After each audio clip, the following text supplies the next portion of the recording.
majorly about the micro importance of the topics. If we see modern India, so most diverse syllabus that you will see in all of our history optional, it's come from modern India. And modern India में सबसे ज़्यादा debates रहता है, ठीक है? और topics की variety अगर आप देखोगे eventually starting from Portuguese, Dutch, British, French, all these companies, okay, then the important native states, and the most important was Bengal, है ना? Once Bengal was mastered by the British, it eventually led to their supremacy. So let us see from the first one itself. The first important part is about Portuguese. Okay, so when we talk about Portuguese, who was the first personality? The famous story is about Vasco da Gama. Vasco da Gama came in 1498, came to Calicut, okay, and at this point of time he was able to make the profit around 60 times. So एक बार profit का पता चल गया, then they realized कि हम फायदा आने में, okay, and this became an important development for India. So when Portuguese came, we have to see what were the various objectives. Why did they came towards India?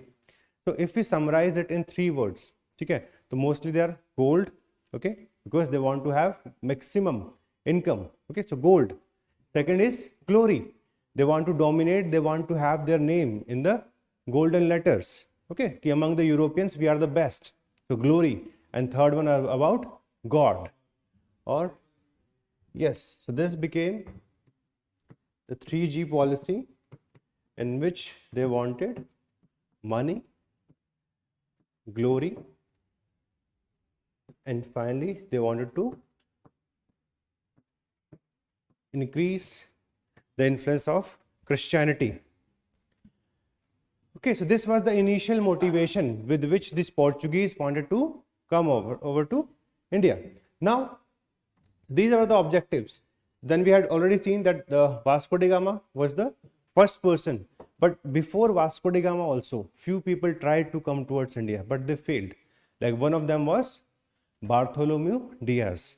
So he came around 1487 all the way up to the Cape of Good Hope, to Cape Town जो आपका South Africa है, but beyond that he was not able to come.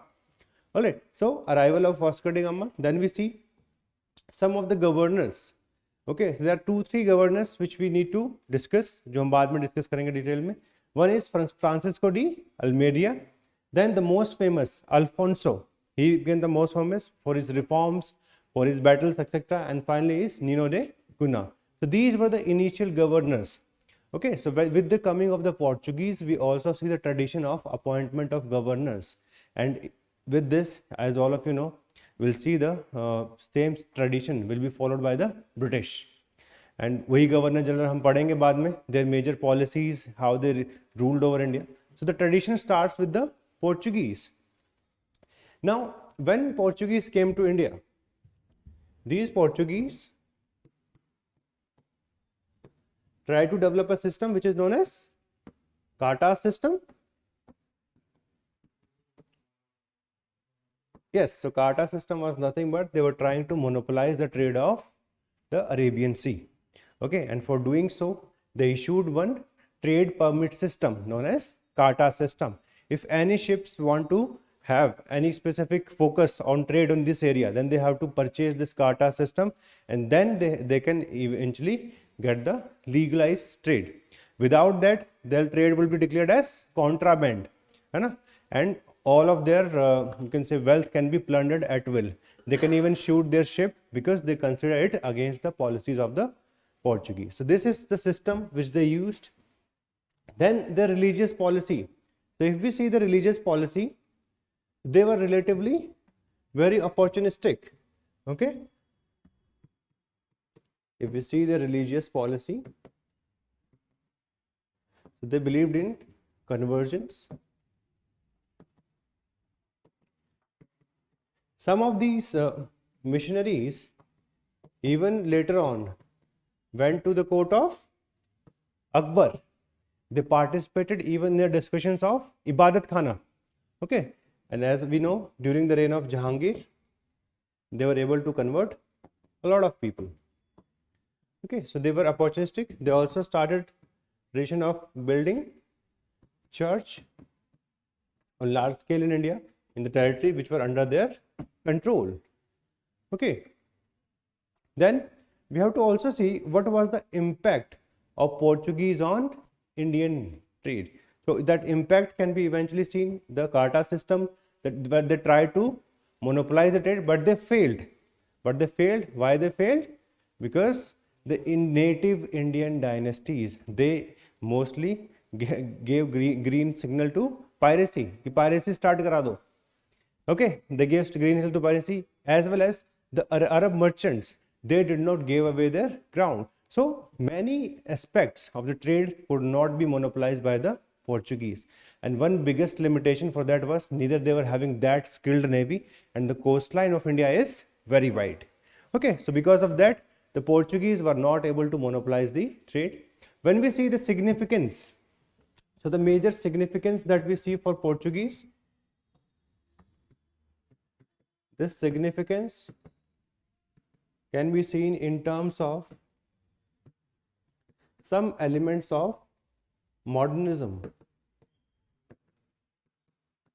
Okay, like the introduction of printing press. Okay, this was, we see the introduction of press, introduction of certain reforms, like they banned the practice of sati in the area where they were controlling. Similarly, they introduced new agricultural crops. Okay, and finally they even gave patronage to architecture. So Iberian form of architecture became part of Indian subcontinent. Iberia is the peninsula where we have this country. So that is known as Iberian form of architecture. So this is the significance which we'll discuss in the coming classes. All right. So the first one, whenever we talk about modern India, there's a debate from which time period do we see the beginning of modern India. तो क्या समझ में आता है उससे? Some, like Jaduna Sarkar, he says the modern India starts from one particular date, from 1757. Okay, or to be more precise, about 23rd June 1757, or the Battle of Plassey. But do you think so? Can we say in those terms it was just because of this significant battle of Plassey that we see the beginning of the modern India? क्या answer आना चाहिए इसमें? हाँ मतलब yes. So transformation तो होता ही है, but when somebody says from where does the word modern India can be applied to Indian history, it's a very difficult question, and it's open to interpretation because there is no final answer to this. Okay. Yes. So mostly we take this side that various elements of modern India started building up with the coming of these companies.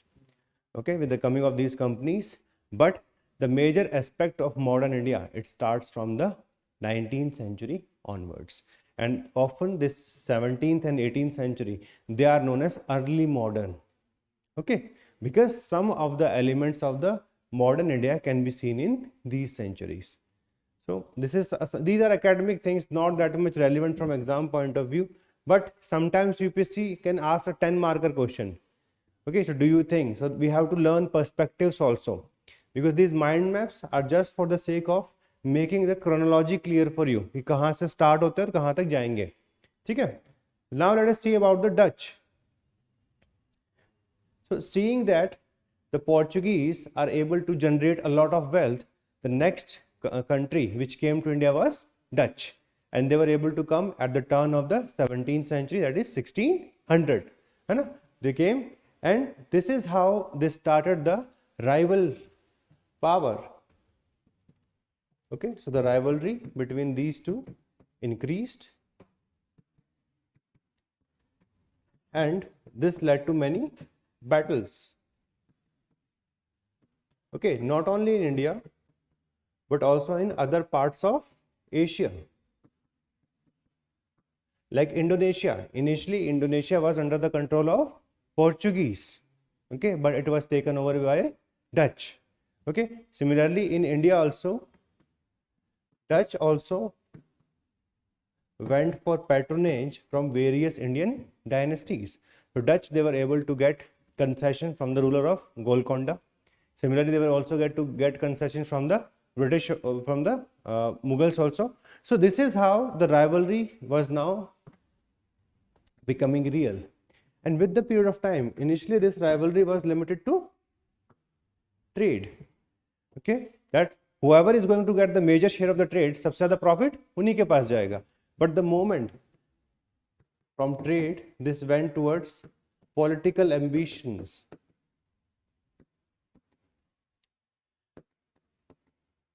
That's where the fear of imperialism kept on increasing.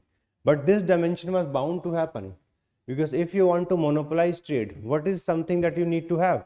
You should have political control. And this conclusion was brought in by the English.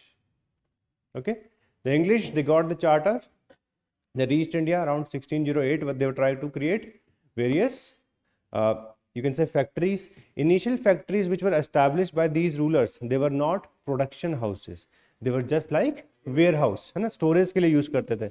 So that was started by the English. Okay, initially they tried to come to west coast, then they came towards the east coast at Masolipatnam, all these areas. Okay, so that's what we see, that one major difference in English versus the previous companies was they were very opportunistic. Wherever they see opportunity, they would go there. And once an opportunity, it came in Carnatic. And then similarly, they found opportunity in Bengal. Okay. Another major difference was the navy. The navy of the British was very powerful. Okay, they were able to make new kinds of ships which could easily derail the ships of the earlier Portuguese as well as Dutch. So this became a major USP of English. Diplomacy also there. Okay, along with that, English are considered as the best diplomats. Like they raised the banner of revolt against Aurangzeb in 1686. एक बार defeat हो गए, they give some fine of 1,50,000 rupees. Again they started. Okay, they again started. So diplomacy was also there. Strong navy along with opportunist. They also had certain leaders which could command their army in a better way, as well as they were able to negotiate with the Indian rulers. So this became the main USP of the English. So if we see the phase of British from around 1608 all the way up to roughly 1750, at this point of time, their major focus was on trade. 1750 onwards, they saw various opportunities and they started seizing them. Okay, because if we see the Carnatic War, the first Carnatic War was mostly about a continuation of Austrian War of Succession in Europe. From second Carnatic War onwards, 1748 onwards, they started participating in the political alliances. And they realized that the 18th century politics of India was very complex. There were so many battles which were going on. And these battles could be seen between the native states of Marathas. Okay, we see invasions of Nadir Shah. Then we see the invasion of Ahmad Shah Abdali.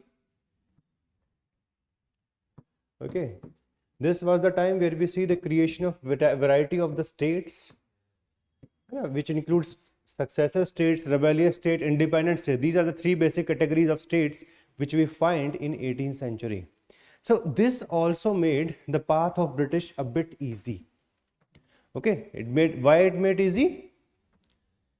Because they were not required to fight a centralized empire. हाँ, तो हर किसी से अलग अलग जाके fight कर सकते थे.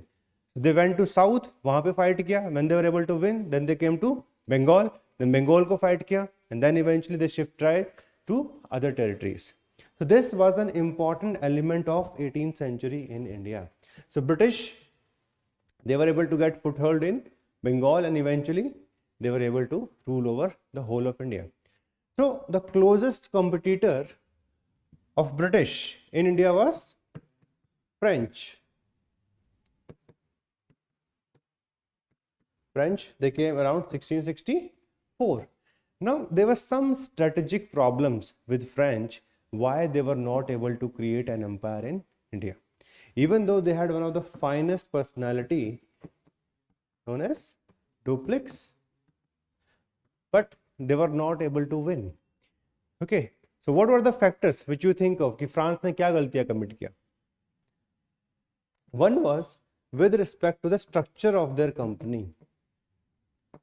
So if we see the French company, the structure was mostly PSU based. आज की हमारी PSU होती है ना, तो PSU से क्या करते हैं? They are dependent upon the government. And that's how their company, it was most of a department-like functioning.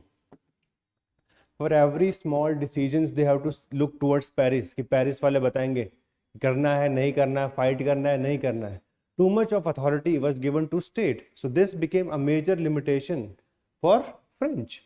Second, yes, their focus was on commerce was very less in comparison to British.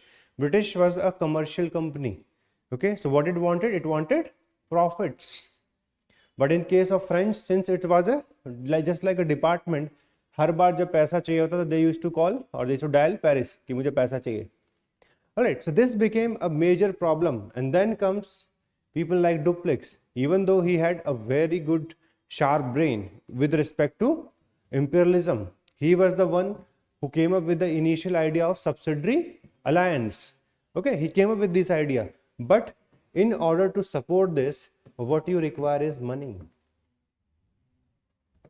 This is where they face challenges. Okay, and in the second Carnatic War, he was after the conclusion he was called off. वापस बुला लिया. In 1754 he went back. The reason was the expenditure which was done on wars and battles, it was very high. Okay, so that's why the French faced some strategic blunders. Second, one more thing which we see with respect to French, their initial focus remained in South India, and South India could not provide the finance for the occupation of India. This again became a problem. Okay, that's why one of the major historian, he has commented that Dupleix made a cardinal blunder. He made a cardinal blunder. Cardinal means the biggest blunder for finding the key of India in Deccan, while Clive sought and find it in Bengal. Okay, so that's why the initial focus, since they focused on South India, even their base was from Pondicherry. Okay, and Pondicherry, defending Pondicherry as a base is very difficult. It's a very open territory. It's not like Calcutta, which could be easily defended. This again became a strategic problem. That's why one of the famous historian, V.A. Smith, he says neither Alexander the Great nor Napoleon could have won the empire of India had they started from Pondicherry as a base. This is a good assessment. Okay, because one person is going for Bengal, other person going for Pondicherry. कहाँ से ज़्यादा revenue आएगा? Okay, so Bengal was the province which used to be surplus in revenue. सबसे ज़्यादा time पे पैसा भी वहीं से आता था मुगल empire को. That's why if you want to capture India, you should focus on Bengal. So this again became one of the limitation of the French. And as we see later on, the struggle which is going to happen between Britain and France. So in this struggle, we have 3 Carnatic Wars. Okay, and the famous Battle of Vendivosh. This was fought in 1760, which led to the defeat of the French, and they finally signed a Treaty of Paris by 1763. So by 1763, majorly the road was clear for the British. Marathas had lost in 1761 to Ahmad Shah Abdali. So their power declined. On the other hand, they themselves were able to defeat French. Now the road was completely open. By this time, they had already covered Bengal in the Battle of Plassey. Okay. So this is how the British got the final hands on the empire of India. Everything was ready. Now what they required was occupation, and that was to be done in the succeeding years. Okay, so whenever we talk about the initial phase or the early European settlements, this is the topics which we are going to discuss. From here, every year we get 1 to 2 questions. Okay, now let us see the second part. Okay, because the syllabus has been divided into 15 parts by UPSC. Okay.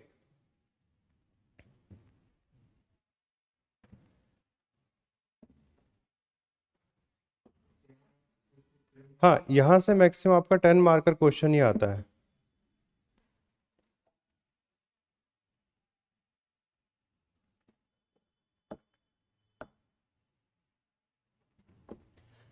Okay, let us see. So we had just discussed the Carnatic Wars. The first and the third, the major region for the fallout lies in Britain rather than in India.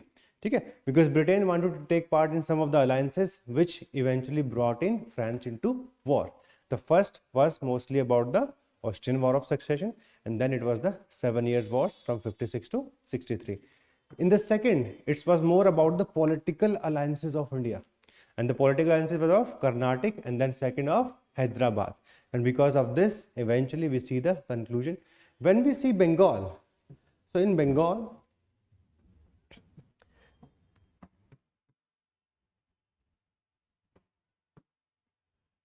okay, in 1756, there was a major change in the leadership. Who came to power? Sirajuddaulah.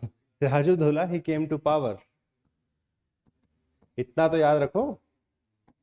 Sirajuddaulah came to power, and he was a young and ambitious person, and he was not liked by the nobles because he was young, and at the same time he was trying to increase his authority over the nobles, which they did not like. Similarly, in 1756, British, they started fortifying the area of Calcutta, and that's why he went, he raided, and then he eventually celebrated the victory over the British in 1756. This was the time when Clive realized that rather than fighting a military battle, we should go for a conspiracy. And for this conspiracy, the lead personality was Mir Jafar.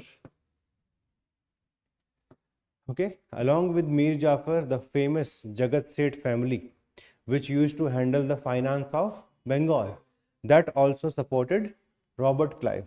So this became more of an economic transaction in which Clive, he was to get some money back, okay, from Mir Jafar.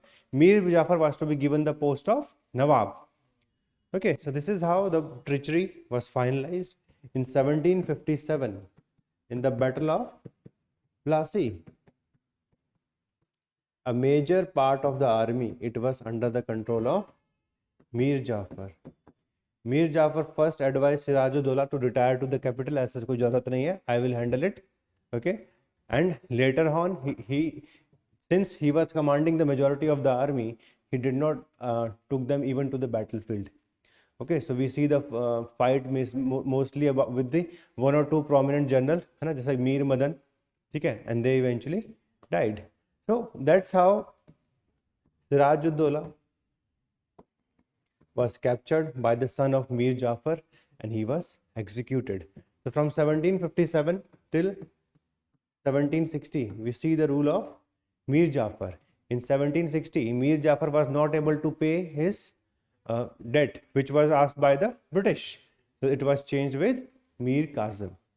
And with this Kazim, there was one specific challenge which was faced by the British. है ना, they were expecting कि we have found a new puppet, है ना, जो मन चाहेगा वैसे dance करवाएंगे. But Mir Kazim, he was an able administrator, and because of his administrative acumen, he started making changes which were not liked by the British. Okay, like one of the prominent decision taken by him is the abolition of dastaks. That was abolished because the dastaks, or the Farman which was issued by Farrukhsiyar. This Farman was for official trade. It was for official trade, but the various employees of British, they used even for their private trade. And this led to loss of revenue for the state at one level. And on the other hand, the competition with Indian merchants. Okay, so Indian merchants, they were at a loss again. Because in a competitive world, agar aap zyada price pe bech rahe ho, nobody is going to purchase it from you. So these were the twofold problems with the issues that we have seen from the Dastaks. And that's why Mir Kazim abolished that. He shifted his capital. Okay, shifted his capital. He also made a specific factory for the arms, or creating more arsenal, so that in the future if they require to fight, they can easily defeat their enemies. That's why Mir Kazim, he was a good administrator, and eventually he was ousted by 1763. That's why he made an alliance with Suja-ud-Dola as well as Shah Alam II. And in 1764, they fought the famous battle of Buxar. And in this battle, we have seen that the army of the Nawab as well as the Mughal army under the control of Shah Alam II, this was routed. And with this, we see the decline of all the traditional powers in India. Because in the single shot, Suja-ud-Dola, who was in control of Awadh, and since the Mughal emperor was considered as the nominal head of the country, at another level, British were now able to defeat them also. The whole of India lied at their feet, even though the major challenge was going to come from the Marathas. Okay, because by this time they had only become nominal rulers. But nevertheless, the prestige of the Mughal Empire was sunken by the Second Battle of Buxar. Alright, so this is how we see the British were able to get a lot of benefit. Okay, and the major benefit, it was the Diwani rights which they got, Nizamat right to rule over the Bengal region. So this is the beginning, okay, which we see as a result of these conflicts and battles. Now, when we see about these battles, after Bengal, there were some major other powers also. Okay, and what were those powers? Mysore. Mysore had rose a lot under the leadership of Hyder Ali and then under Tipu Sultan. Similarly, if we see the Marathas,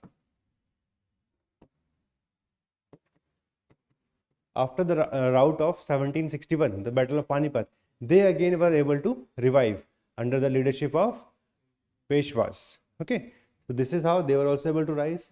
Then in Punjab, we see the rule of Ranjit Singh, Maharaja Ranjit Singh. There we see. Alright, so these were the three prominent areas which were to be conquered by the British.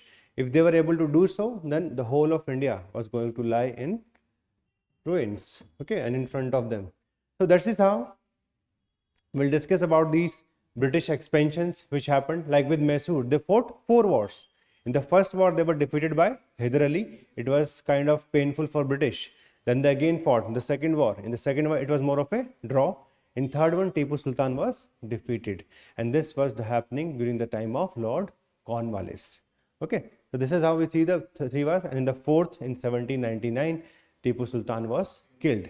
Tipu Sultan had a very significant policy. He said, I'm not going to become a puppet of the British. Either I'll fight or die in the battlefield, or I'll be able to win. So that's why he was considered as the biggest threat by British.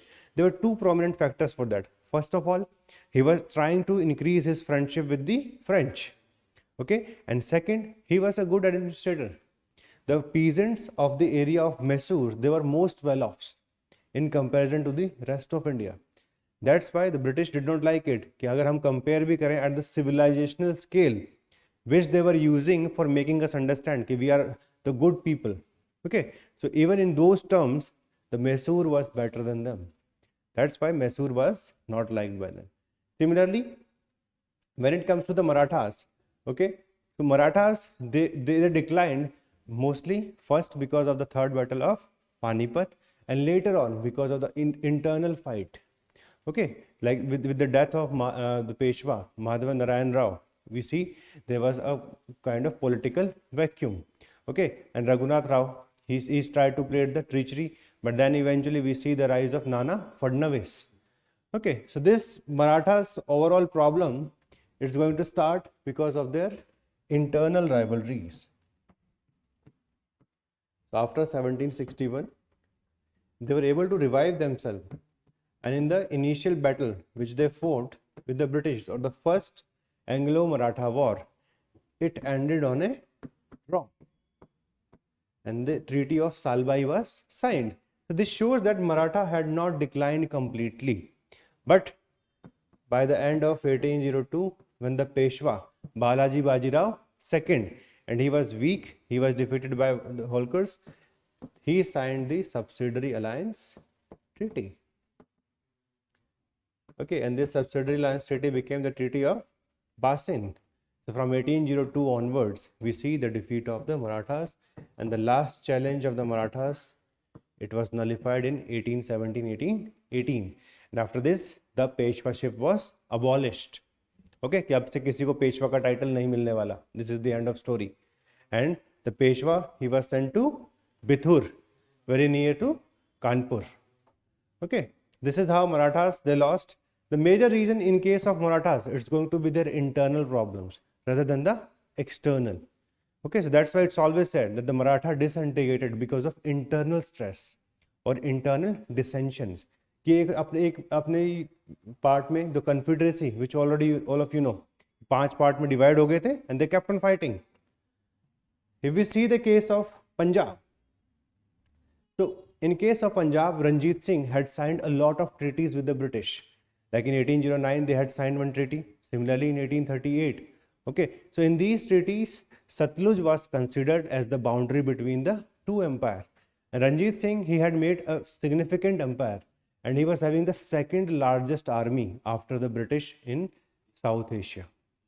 Okay, that's why Ranjit Singh, till the time he was alive, everything was on course. Okay, but his death by 1839, the problem starts, and with these problems 2 wars were fought. Okay, and Dalhousie was the person when the second Anglo-Sikh war was fought, and his only aim was, this is the golden opportunity to get the area of Punjab. This area was very fertile, okay, and the Indus River, it was could be used for the commercial purposes. And there is one more fear of the British which kept on significantly affecting their northwestern frontier policy. It was the coming of Russia. They were always under the impression that if Afghanistan fall under the control of Russia, Russia could invade India. And that's why, to save the empire, they always wanted to create a second line of defense. And this second line of defense was Punjab and Sindh. Initially, they were able to conquer Sindh because Sindh was a weak area in terms of polity. But once the death of Ranjit Singh, even Punjab was taken over by them. Okay, so this is how the major areas, okay, which we see became part of British territory. Okay, so whenever we start modern India, the first major part is about the expansion of British.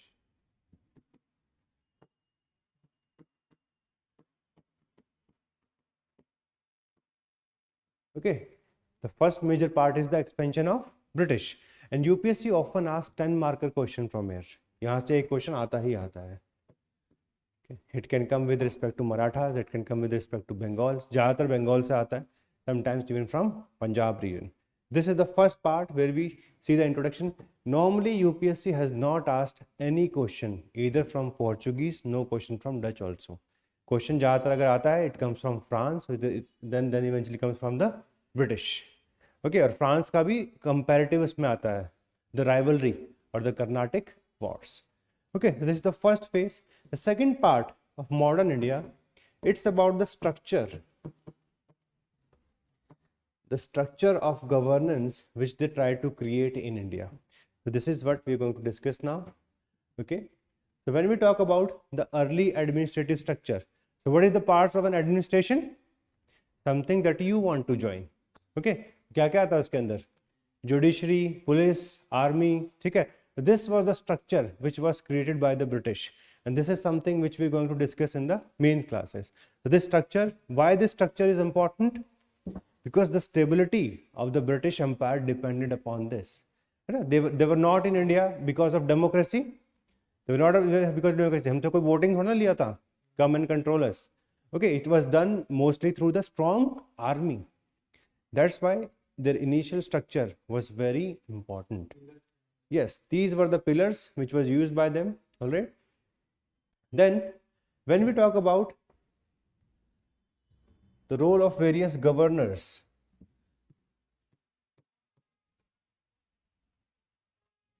so after the battle of Buxar, we see the rule of Robert Clive. Okay, and eventually in order to govern India, they came up with the first act in 1773. This was known as the Regulating Act. Okay, and with this Regulating Act, we see the creation of basic structure of British administration. Okay, this was the time when they tried to create a Supreme Court in Bengal. This was the time when they tried to recognize the governors. Okay, there were three major territories under their control. One was the Calcutta, second, yes, Bombay, and then Madras. These were the three major areas which were under their control. So starting from 1773, the regulations on this company, British East India Company, increased with the period. Like in the coming years, the famous act, it's the Pitt's India Act. And this Pitt's India Act created the dual administration. Dual administration means there were courts of directors, जैसे अभी भी किसी भी company में हम देखते हैं, there are courts of directors. Okay, and the second word, it was the board of control. This board of control used to sit specifically in England to see the manner in which the revenue, the manner in which the administration, or the manner in which the other function of the companies are being taken over, or the way they have been executed. So the power and this board of control, there was one personality which used to sit in the parliament itself. So this is how the dual administration was created from 1784 onwards. Okay, and this act is historic in case of India, because the system which will be created in this 1784 will stay in place till 1858. Till 1858, there will be very minor changes here and there. Okay, till the coming of the Government of India Act 1858, when they'll try to include Indian in the administration. Okay, so starting from 1785, this is the early structure. Okay, starting from 1773 all the way up to 1858, and within this the historic act is of 1784. So starting from this we see various charter act, thoda bahut improvement. What was the main significance of this charter act? They used to provide first of all the time period for which the charter was to be extended, kitne saal ke liye denge, and second, what changes will be done in the governance process. Okay, so the major charter act, they are, one is of 1813, then of 1833, and finally 53.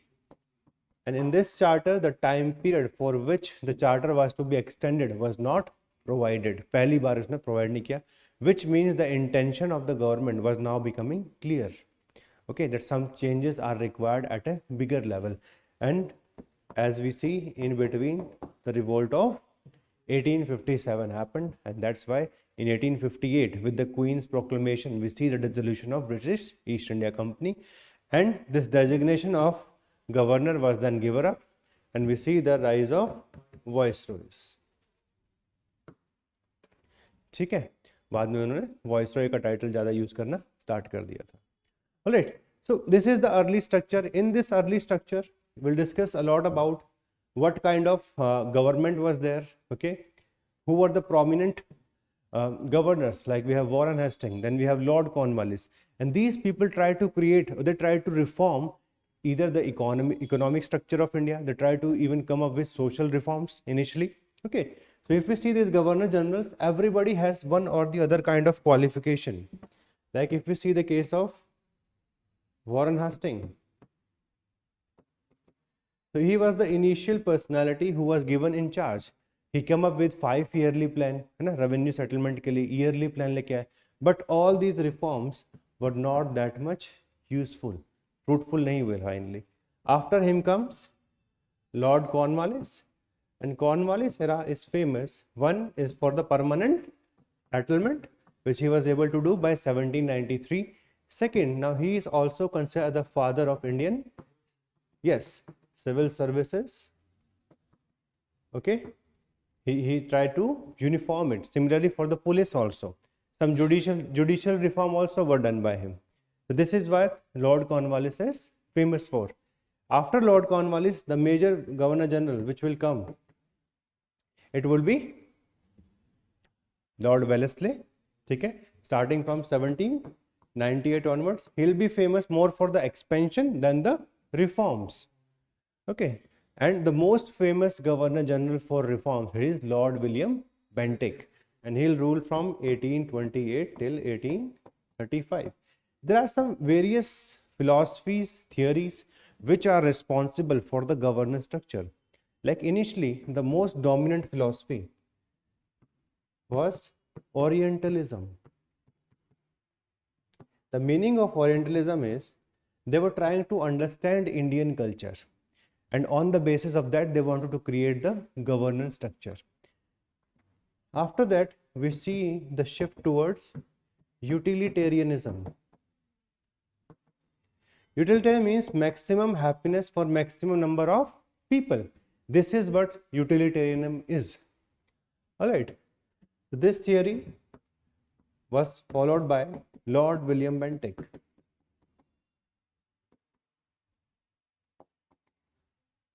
And he did a lot of reforms, like the major reforms with respect to sati, it was abolished. Okay, that was not allowed.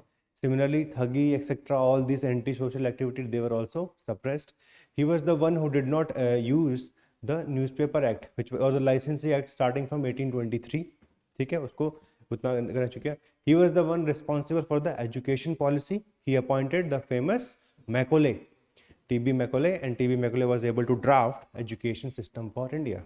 And even till today, his various जो provisions बनाए थे ना कि India क्या बनाना है, clerks बनाना है, that mentality has remained in our education system. रट्टाफिकेशन करो, ठीक है. तो at that level, Macaulay was very successful. His major agenda was to create a class of people which is Indian in color but European in taste. European taste होना चाहिए, कपड़े वैसे पहनने हैं, ठीक है, थिंकिंग वैसी बनानी है हमें इन लोगों की, and finally they should become loyal babus, they should not think beyond that. This was the major philosophy with which Macaulay was trying to draft the education system. This education system which he is going to bring on, this is going to have this famous controversy known as Anglicist versus Orientalist. Anglicists, they wanted to have English education system to be used in Indian case, but these Orientalists, they wanted to have traditional learning system in the local languages. This controversy also we are going to study when we will study about the education system. Okay, so these various acts, 1793, like 1793 act had one specific provision that 500 pounds से ज़्यादा अगर salary होगा तो it cannot be given to Indians. So they started making these distinctions that Indians are only required at the lower level, not at the higher level, that are going to be monopoly of the British. Okay, not for Indians. It यहाँ से charter act से, charter in act से 10 marker का question भी आता है, कभी कभी 20 मार्कर का ओवरऑल थीम पे क्वेश्चन आता है. Then it will not come on any one specific charter act. Okay, so these are the various charter act. Then this was the time when the voice of free trade also started in Britain. What they were saying, that there is monopoly of trade between India and England, and this was done by the company. Now they wanted that there should be some changes in that.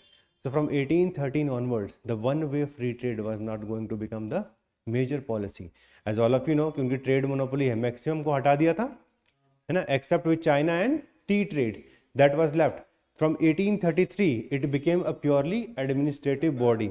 उसके commercial functions हटा दिए. Starting and then 1858 it was the complete dissolution.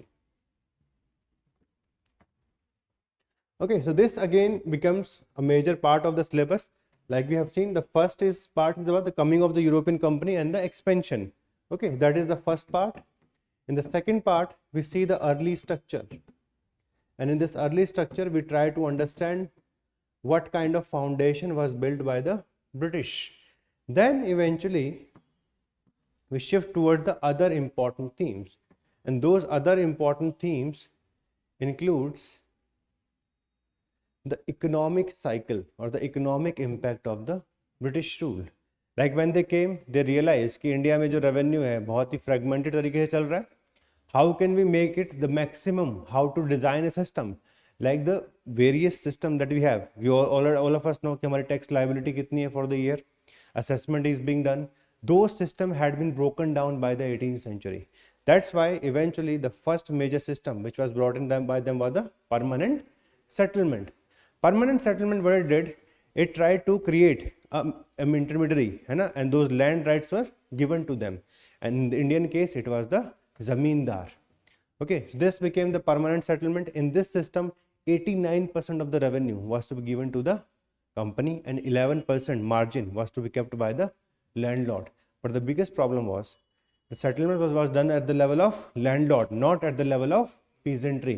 That's why peasantry को जितना चाहे वो exploit कर सकते थे. ठीक है. So this system became the most gruesome system in the initial years, starting from 1793 till the 1820s. But there was one major virtue of this system. Permanent means the revenue cannot be enhanced in the coming years. So starting from 1820 onwards, the British saw कि यार हमसे गलती हो गई है, and this problem of Bengal is not going to be extended to other major areas. और ज़्यादा जगह नहीं बढ़ाएंगे. That's why the ryotwari system was brought in by Thomas Munro.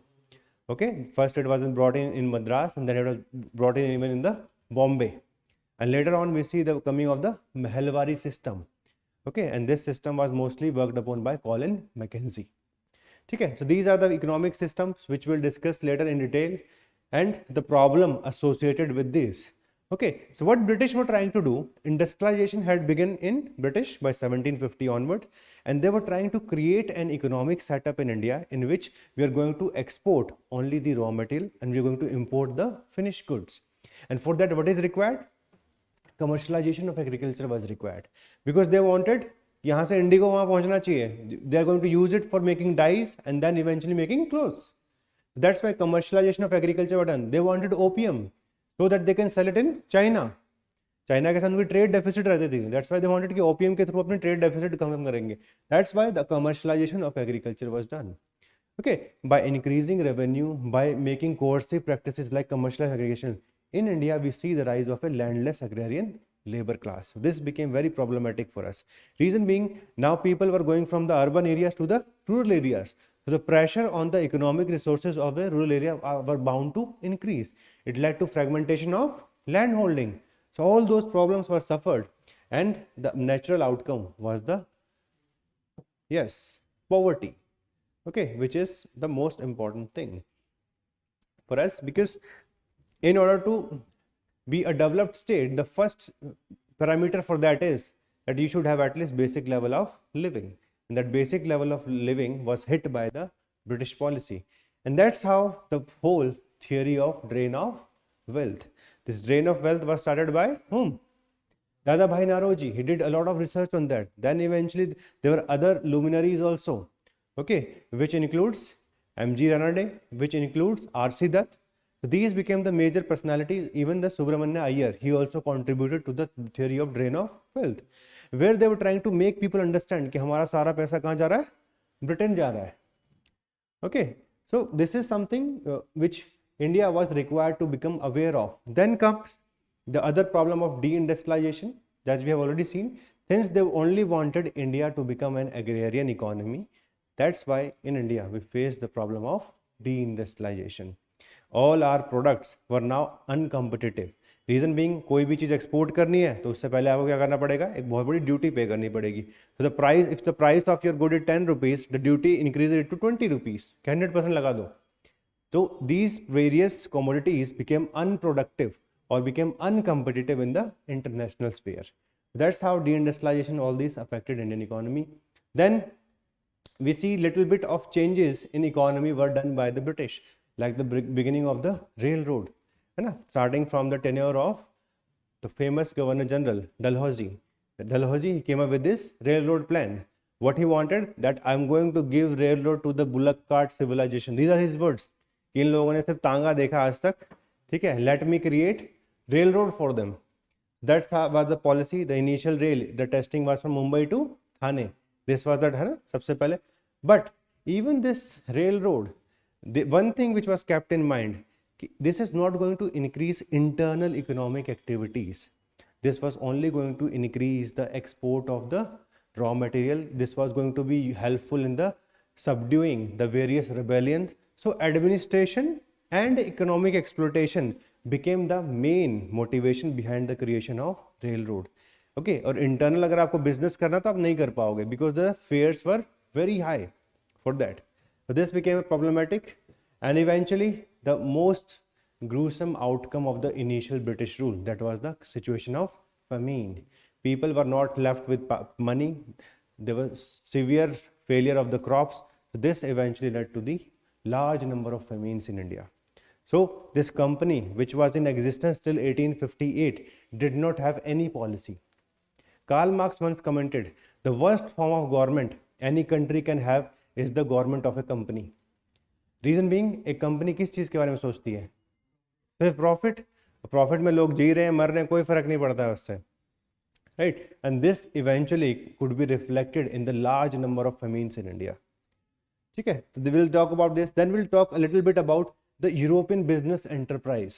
What were these European business enterprise? These were the in-locking companies, है ना, holding companies समझ लो एक तरीके से, like Adani Group. Adani Group holds how many companies? होंगे कम से कम 50-60 companies होंगे उनके ग्रुप के अंडर, है ना, कुछ लिस्टेड है, कुछ अनलिस्टेड है. Similarly, these European countries or European companies also used to have large number of companies under their holdings, and they used to do business within them. That's why Indian people or Indian businessmen, they were not allowed to get access to capital. They did not get access to even the initial in chambers of commerce वगैरह बनाए, like Bengal Chamber of Commerce. So that used to be have the sitting of these businessmen from Europe. So that's why Indians faced a lot of problem in doing business in India because of the structure which was created by the European. Like one of those companies is like Andrew Yule. Andrew Yule आज भी Indian stock market पे listed है. ठीक है, so we'll discuss about this. We'll discuss the limitation etc. related to them. All right, this we have already discussed, the education. Then comes the most important aspect of modern India. It's the coming of social reforms. So these social reforms, the father of modern India is Raja Ram Mohan Roy. Okay, because of the contribution that he was able to do. Okay. Yes, दीपक, जो handout होंगे उससे आप बाद में कर लेना, ठीक है. अभी जब हैंडआउट पढ़ना स्टार्ट करेंगे, then you can start thinking about making notes from there. Right now, we just try to understand what all are the important aspects of modern India. Today's class is always about making you acclimatize, कि समझ लो कम से कम topics क्या पढ़ने वाले हैं, because it will take at least 25 to 30 days. जब एक बार start हो जाएगा तो फिर ये बेसिक क्वेश्चंस नहीं आने चाहिए, कहाँ से सोशल रिफॉर्म क्या होता है, किसने किया था, मैं तो जानता नहीं, ठीक है, I am a modern personality, I don't know about modern India, वो नहीं होना चाहिए हमारे साथ. तो social reforms, these were done by Raja Ram Mohan Roy. He was the initial person. He used to have a lot of faith in the British कि यार कम से कम आप कुछ reform तो करो. And because of his effort, we see the abolition of sati. Okay, he was initially one of the initial political reformer also. He was the one who asked that zamindari system जो है इसमें जो reduce करो land rent को, ठीक है.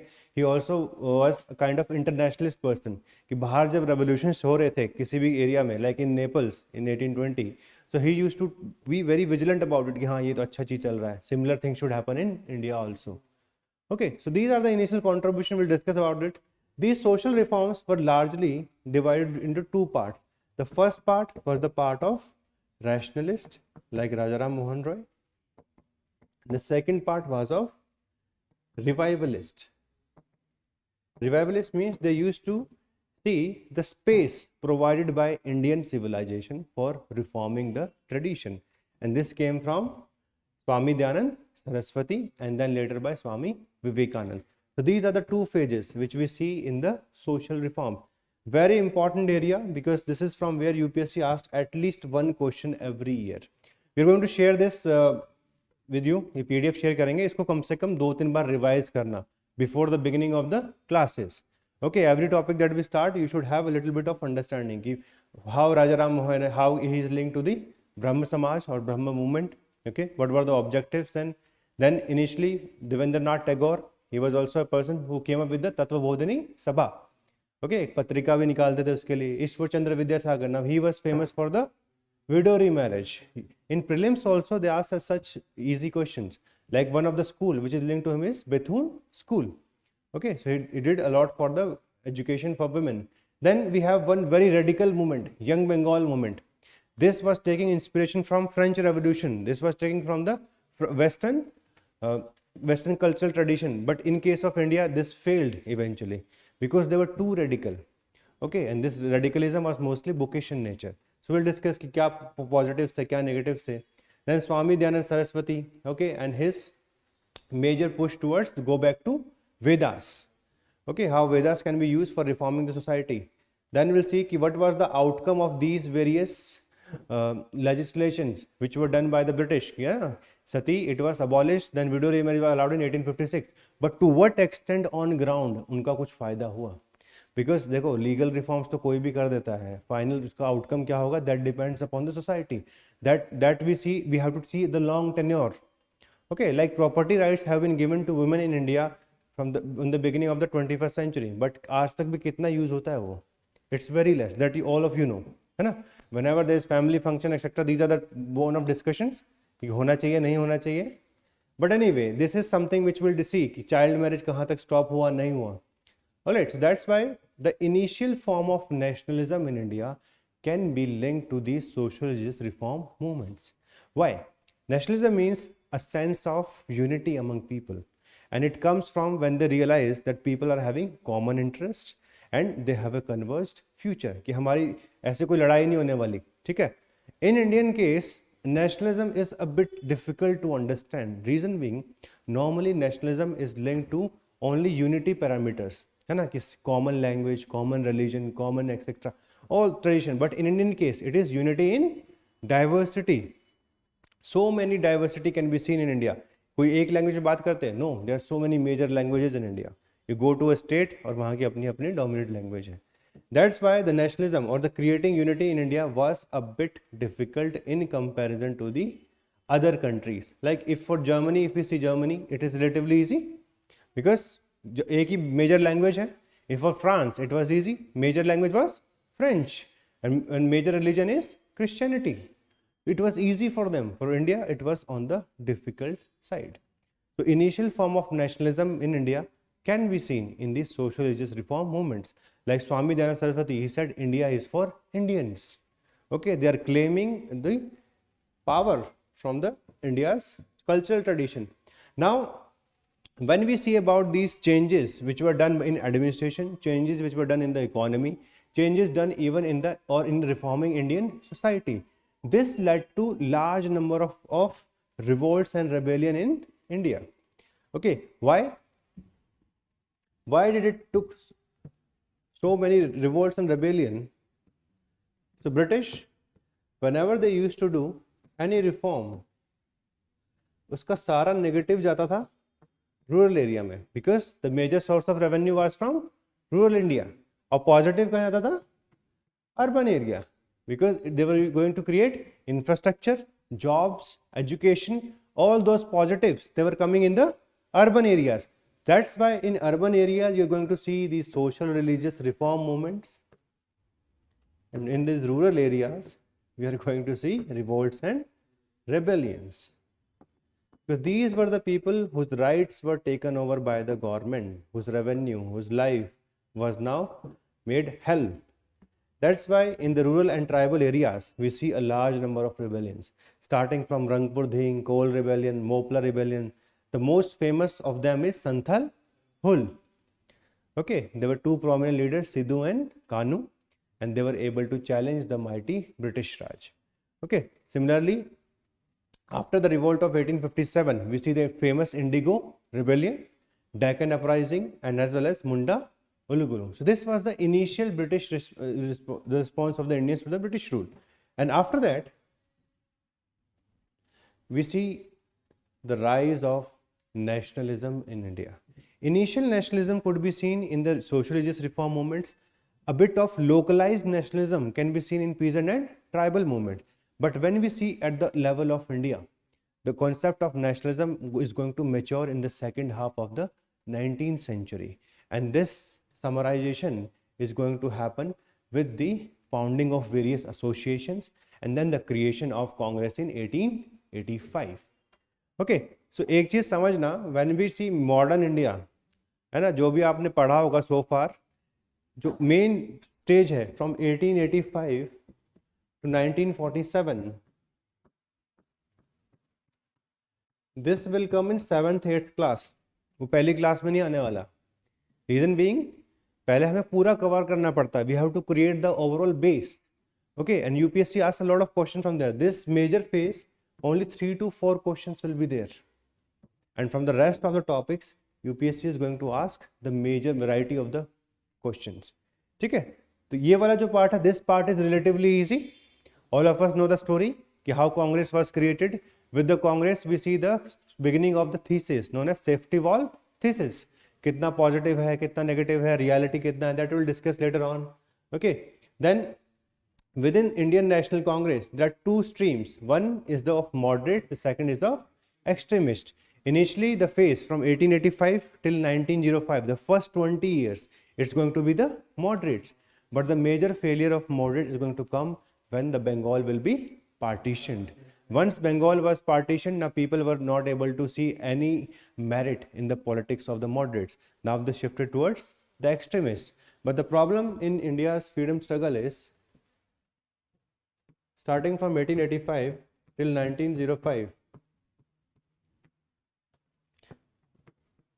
when we see the moderates, they did not believe in mass movement, did not believe in their capacity, did not try to draw in too many people. Okay, yes, these were the elite people, mostly educated in Britain. Western countries में इनका education हुआ था. So when from 1906, we see the change of ideology with the rise of extremists,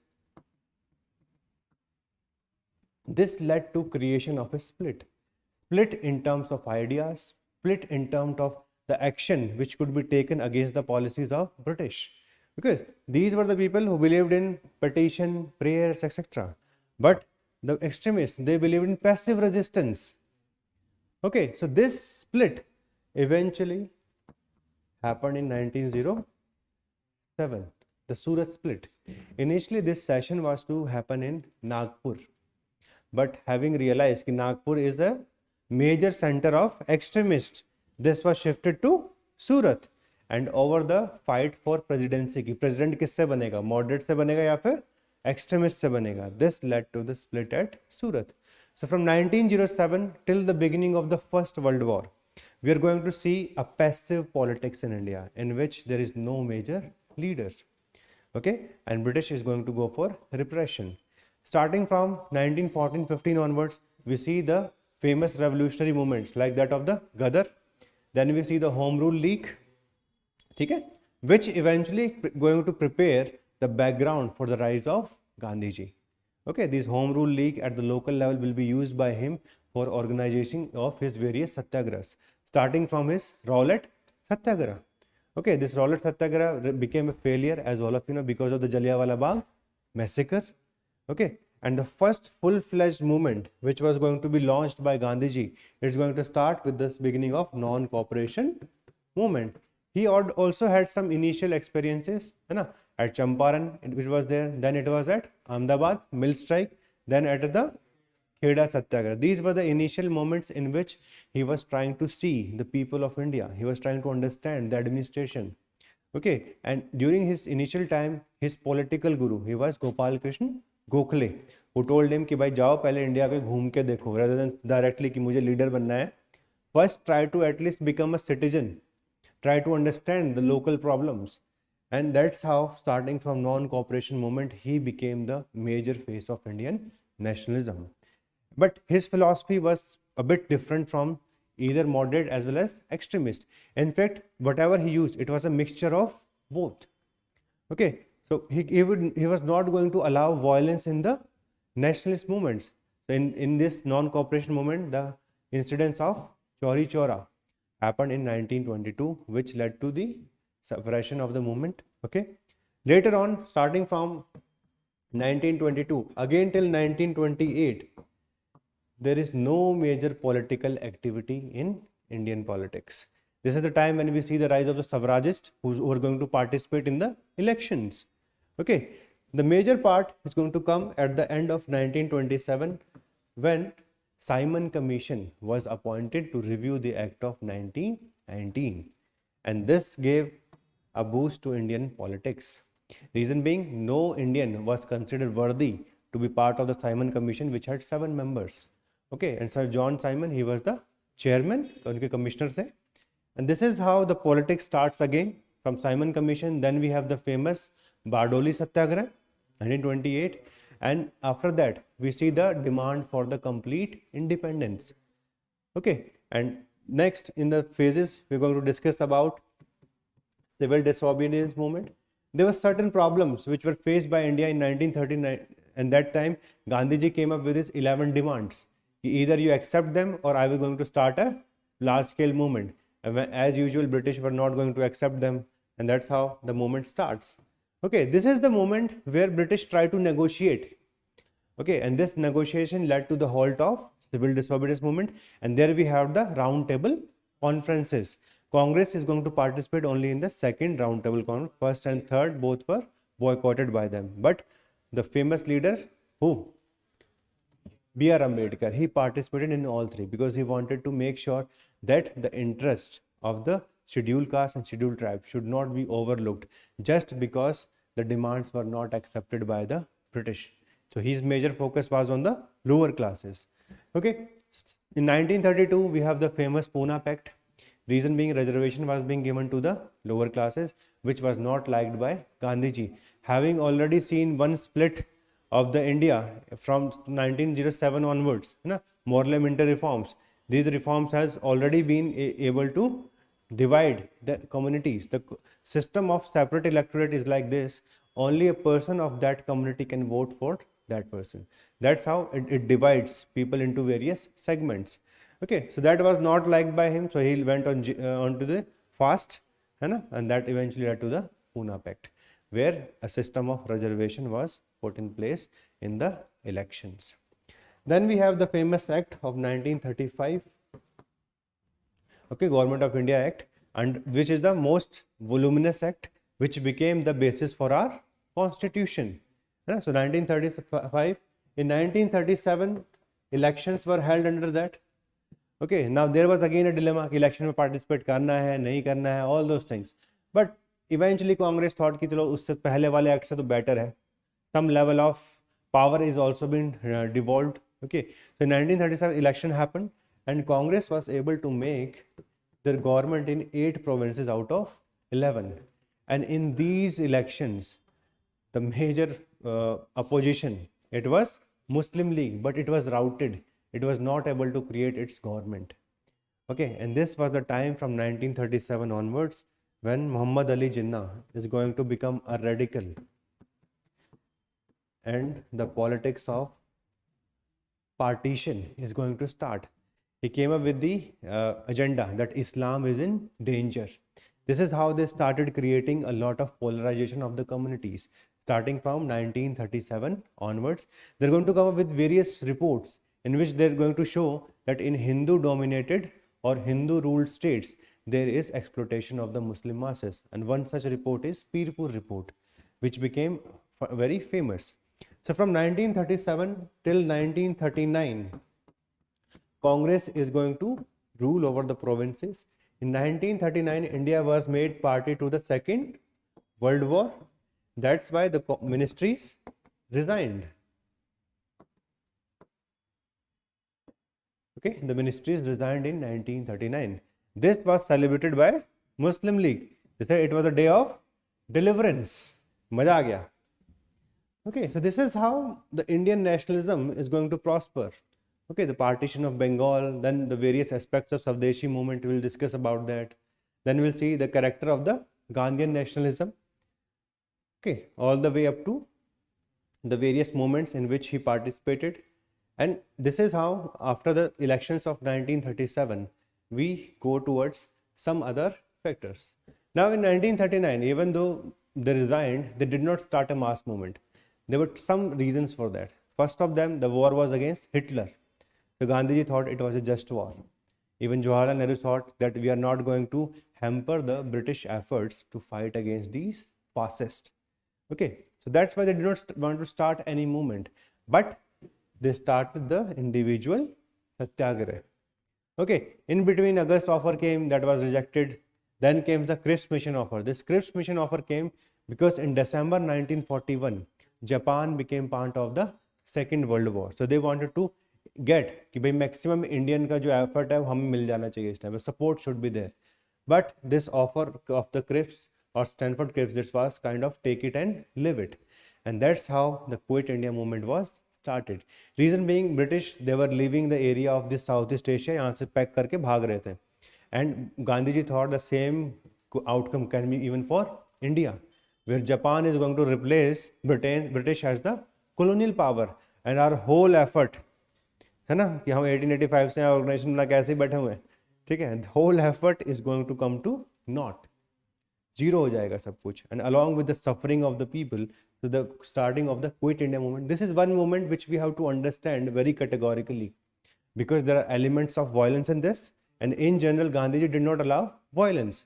So this is asked, this has been asked in your mains, this is often asked in your interview कि गांधी जी का patience खत्म हो गया था क्या तब तक, है ना, कि बस हो गया बहुत, अब डू और डाई करते हैं, let us go with that. So we have to understand the reasons, factor behind it, because he is the father of the nation. We cannot criticize him to that extent. The criticism is always going to be mild. The achievements are always going to be bolstered. उनको बढ़ा चढ़ा के बताएंगे हम. That's how some of the questions have to be dealt in that manner. So after the Quit India movement, it became very clear British are going to leave.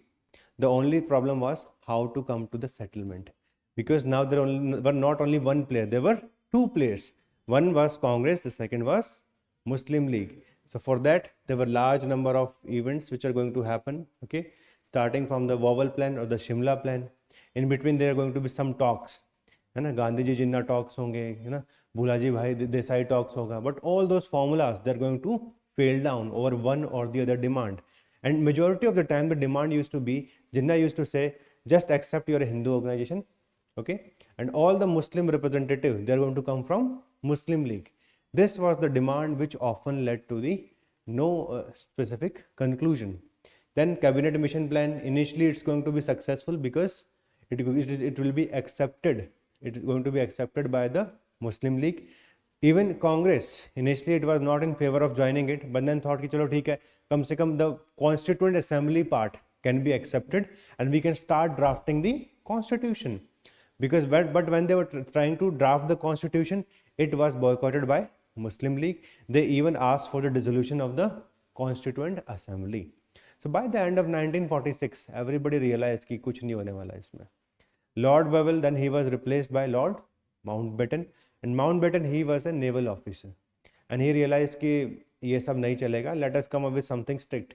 We'll execute this like a military mission. अब सब बताओ किसको क्या क्या चाहिए. So he came up with the formulas कि क्या कैसे हम divide करेंगे, how the transfer of power is going to happen. So in 40 days he had 133 rounds of talk. सुबह से लेकर शाम तक, हाँ बताओ कि आपको क्या चाहिए, आपको क्या चाहिए. Let us come up to the final conclusion. And on the basis of this, he was able to create the Mountbatten plan. He was someone who said कि to the Congress, I'm going to create maximum India and minimum Pakistan. अब आप ये accept करोगे या नहीं करोगे, आप बताओ जल्दी से मुझे. Okay, so the pressure was created. British in 1947 were not the British of 1757 or 1857. They had already realized now there were two superpower, USA and USSR. Okay, और जितना इज्जत से हम निकल सकते हैं यहाँ से बिना जूते खाए, ठीक है, so that should be done. Okay, so without being defeated and then eventually living, so that is going to be below prestige. And plus, a specific message was passed on to Lord Mountbatten that we are going to create this Commonwealth of Nations and we want a strong India. So, before they were trying to divide and rule, and in the end, in order to have a kind of prestige in the international affair, they wanted a bigger India, just to show that our colonial policy is done, okay, and we have created a self-governing institutions, and that's how India can now have the power, okay.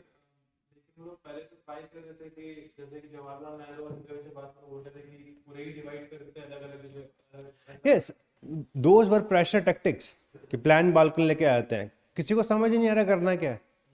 From 1946 when we see the cabinet mission plan till 1947 किसी को समझ नहीं आ रहा what to do, what not to do, है ना. Congress was adamant initially we are not going to go for partition.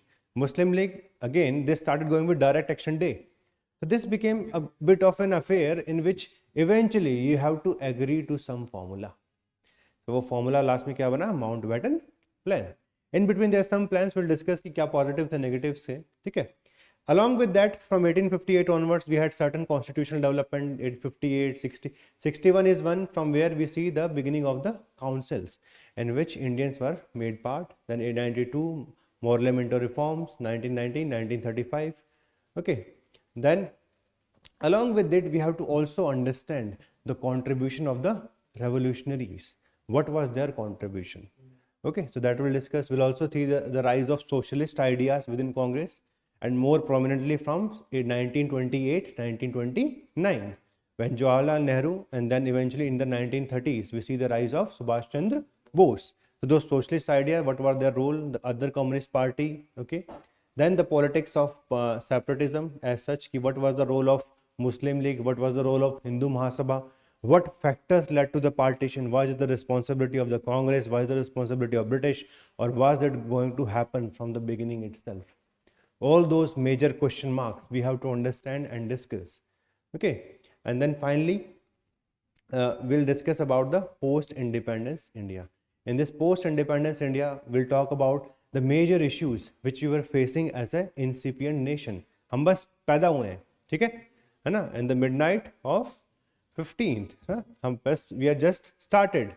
And we have to see, we have to create an independent foreign policy, we have to create tribal policy, we have to create a major policy for our education, industries, etc. All such problems were to be solved along with the other major issues, because the India of 1947 was not a cohesive unit.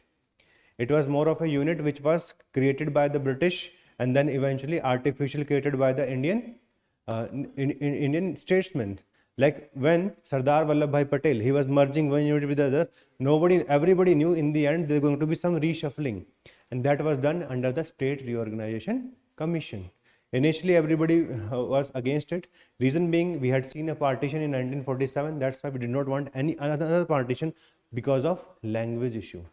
But eventually it all settled down. So we'll discuss all these topics, regionalism, what happened to these various princely states, the question of national language, land reforms, okay, ecology, progress of science, and finally the politics of reservation, okay, how it has affected the OBCs, how it has affected the SCs, STs, to what extent the welfare of the SCs has been done by the constitution. This is where we end.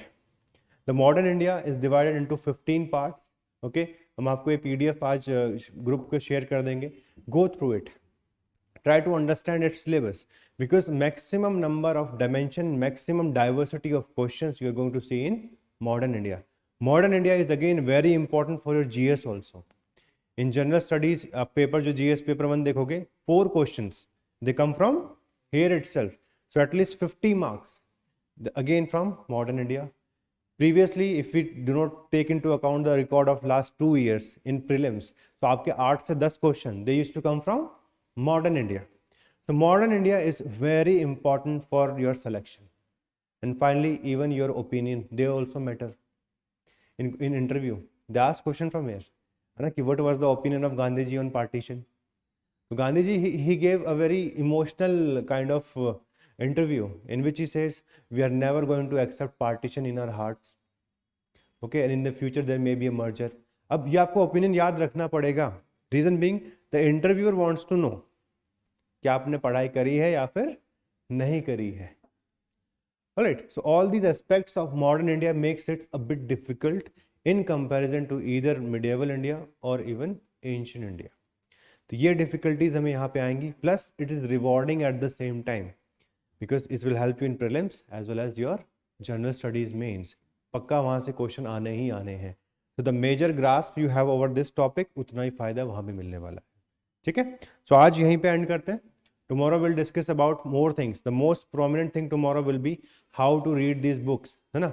हम हर कोई बोलता है कि भाई we read Shekhar Bandopadhyay, we also read BL Grover. कौन से specific pages पढ़ने हैं, क्या पढ़ना है, किस तरीके से पढ़ना है, all those aspects I am going to discuss tomorrow at 3 PM.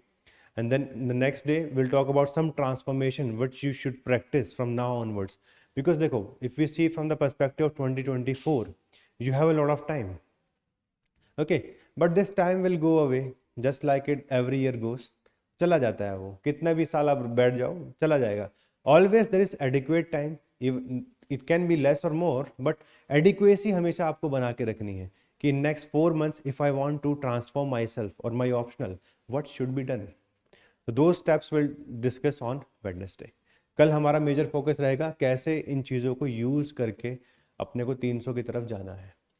ठीक है, from Monday onwards will start with the major classes. ठीक है,